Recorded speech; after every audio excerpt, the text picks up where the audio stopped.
കോതമംഗലത്ത് യുവതി ആത്മഹത്യ ചെയ്ത സംഭവത്തിൽ NIA അന്വേഷിക്കണമെന്നാവശ്യപ്പെട്ട് കുടുംബം രംഗത്ത്. യുവതിയുടെ അമ്മയാണ് മുഖ്യമന്ത്രിക്കും DGPക്കും കത്ത് നൽകിയത്. നിലവിൽ മൂവാറ്റുപുഴ DYSPയുടെ നേതൃത്വത്തിലുള്ള 10 അംഗ സംഘമാണ് കേസ് അന്വേഷിക്കുന്നത്. യുവതിയുടെ ആത്മഹത്യാക്കുറിപ്പ് കണ്ടെത്തിയ സാഹചര്യത്തിൽ ഗുരുതരമായ ആരോപണങ്ങളുമായി കുടുംബം രംഗത്ത് വന്നിരുന്നു. മതപരിവർത്തനം ആവശ്യപ്പെട്ടുള്ള പീഡനം ഉൾപ്പെടെയുള്ള ആരോപണങ്ങൾ യുവതിയുടെ ബന്ധുക്കൾ ഉയർത്തിയിരുന്നു. മതപരിവർത്തനം ഉൾപ്പെടെയുള്ളവ നടന്നിട്ടുണ്ടോ എന്ന കാര്യത്തിൽ അന്വേഷണം വേണമെന്നും അതിനാൽ കേസ് NIA അന്വേഷിക്കണമെന്നുമാണ് മുഖ്യമന്ത്രിക്കും DGPക്കും നൽകിയ കത്തിൽ ആവശ്യപ്പെട്ടിരിക്കുന്നത്.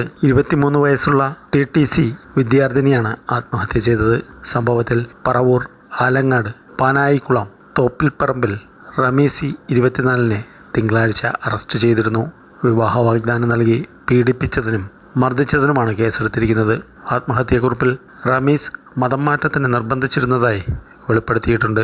രജിസ്റ്റർ മാരേജിനെന്ന വ്യാജേന തന്നെ റമീസിൻ്റെ വീട്ടിലെത്തിച്ച് മതം മാറിയാൽ കല്യാണം നടത്തിത്തരാമെന്ന് വീട്ടുകാരെ കൊണ്ട് പറയിപ്പിച്ചെന്നും ഇതിനു വഴങ്ങാത്ത തന്നോട് റമീസും വീട്ടുകാരും ക്രൂരത തുടർന്നെന്നും ആത്മഹത്യാക്കുറിപ്പിലുണ്ട്.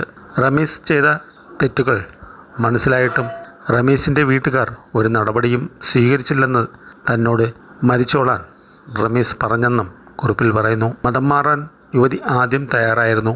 എന്നാൽ റമീസിൻ്റെ വഴിവിട്ട ജീവിതത്തെക്കുറിച്ചറിഞ്ഞപ്പോൾ യുവതി മതം മാറില്ലെന്ന തീരുമാനത്തിലെത്തി. അനാശാസ്യ പ്രവർത്തനത്തിന് റമീസ് പിടിയിലായിട്ടും താൻ ക്ഷമിച്ചതായും യുവതിയുടെ കുറിപ്പിലുണ്ട്. കഴിഞ്ഞ ശനിയാഴ്ചയാണ് യുവതി വീട്ടിനുള്ളിൽ തൂങ്ങി മരിച്ചത്.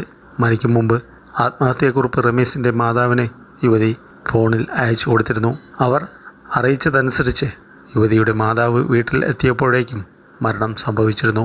ആലുവയിലെ കോളേജിൽ ഡിഗ്രിക്ക് പഠിക്കുമ്പോഴാണ് റമീസും യുവതിയും പ്രണയത്തിലാകുന്നത്.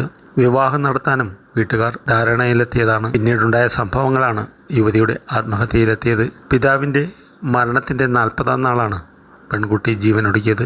മാനസികമായി ഏറെ തകർന്ന പെൺകുട്ടിയെ റമീസും വീട്ടുകാരും കൂടുതൽ ബുദ്ധിമുട്ടിച്ചുവെന്നാണ് പെൺകുട്ടിയുടെ ബന്ധുക്കൾ പറയുന്നത്. ഇങ്ങനെ ചതിക്കപ്പെട്ട് ജീവിക്കാൻ ആഗ്രഹിക്കുന്നില്ലെന്ന് തൻ്റെ മരണക്കുറിപ്പിൽ പെൺകുട്ടി വ്യക്തമാക്കിയിരുന്നു.